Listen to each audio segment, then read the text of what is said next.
Goeiedag, vir hierdie tweede aanlyn boodskap gesels ons oor Jesus ryk na hout en klip. Nou ek weet nie van jou nie, maar as ek in 'n meubelwinkel instap of ek ryk 'n sekere stuk hout, dan dink ek dadelik terug aan my ervaring op skool in die houtwerkklas. Dis asof as ek daai reuk ryk, is ek weer terug daar in die klas as 'n hoërskoolleerder. En natuurlik, soos baie mense vir jou sal vertel, in so 'n hout- en metaalwerkklas vang mens nogals baie sports aan. Nou wil ek by jou hoor, waaraan laat die reuk van hout jou dink?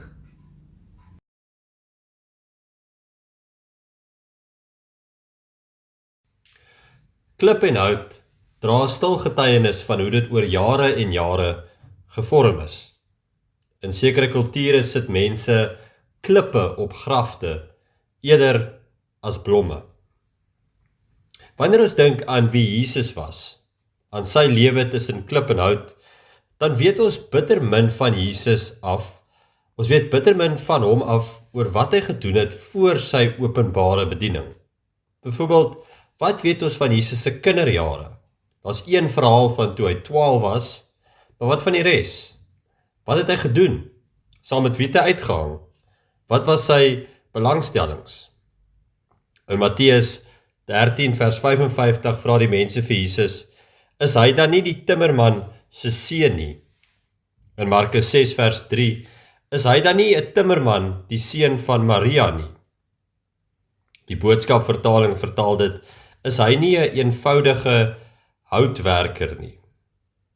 Mense vermoed dat Jesus, soos baie paas en seuns, het dieselfde werk as sy pa Josef gedoen. In Grieks gebruik hulle die woordjie tekton, wat met timmerman vertaal word, maar dit dui dalk meer op 'n ambagsman, of iemand wat 'n skrynwerkersberoep beoefen het. Dit kan selfs verwys na iemand wat met klip werk, na 'n bouer wat met hout of klip werk. Dit sou dalk, as mens kyk na die agtergrond van die Bybel, meer sin gemaak het dat Jesus meer so half in die boubedryf was. Hy sou teen eelte op sy hande gehad het. Naby die dorpie waarin Jesus groot geword het, het daar 'n ander dorp afgebrand, en die boubedryf was baie aktief in daai tyd om nuwe huise te bou. Jesus praat ook baie oor bouwerk in die Bybel. Jesus vertel van die dwaase en die wyse manne wat hulle huise op sand of op rots bou. Jesus verwys na homself as die hoeksteen. Hy praat van die splinter in iemand se oog raak sien en die balk in jou eie oog mis. Maar wat beteken dit vir my en vir jou? Ek dink 'n skrynwerker of 'n ambagsman sien altyd die potensiaal in iets. Hulle sien nie net 'n stuk hout nie, hulle sien dit wat hulle kan maak met die stuk hout. Hulle sien nie net 'n klip nie, hulle sien dit wat hulle kan bou daarmee. 'n Skrynwerker of 'n ambagsman of 'n timmerman vat iets en dit wat nie pas nie, kap hulle weg. Hulle skuur dit weg. Hulle skaaf dit weg. En soos wat jy oor die jare hierdie beroep beoefen, soos wat jy oor die jare skuur en skaaf en kap, so raak jy al hoe meer en meer en meer ervare. En jy leer dat dit vat groot geduld. Ek sou wou dink dat Jesus gegroei het in sy kennis en vaardigheid en ervaring. Hy sou geleer het om al beter te bou, om iets wat stikkend is al beter te herstel, en om dinge al hoe mooier en mooier te maak. Jesus sou presies geweet het, volgens my, hoe om 'n kruis te maak. Hy sou geweet het wat die afmetings moes wees. Hy sou geweet het wat 'n spykers om te gebruik. Hy sou dit baie goed geken het.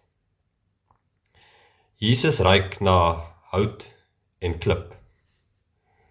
Jesus is vandag nog steeds besig om aan my en jou te timmer, te skaaf, ons lewens te skuur. Jesus is besig om te bou in my en jou. In ons bou hy karakter en keer op keer maak hy ons bewus van wat moet ons liewerste laat gaan. Wat moet ek in my lewe as te ware wegskaaf, afkap. Jesus, die geduldige timmerman, timmer aan my en jou lewe. Ek sluit vir ons hierdie boodskap af met hierdie bekende lied wat ons eintlik maar sing vir kinders, maar is eintlik vir ons elkeen. Soos klei in die hand van die pottebakker, so is jy in my hand, sê die Heer. Vorm my, Here God. Vorm my en vou my, al kry ek seer. Vorm my, o Here God. U weet hoe u my wil hê, o Heer. Soos klei in die hand van die pottebakker, so is ek in die hand, o Heer. Soos klei in die hand van die pottebakker, so maak u my 'n beeld tot u eer. Amen.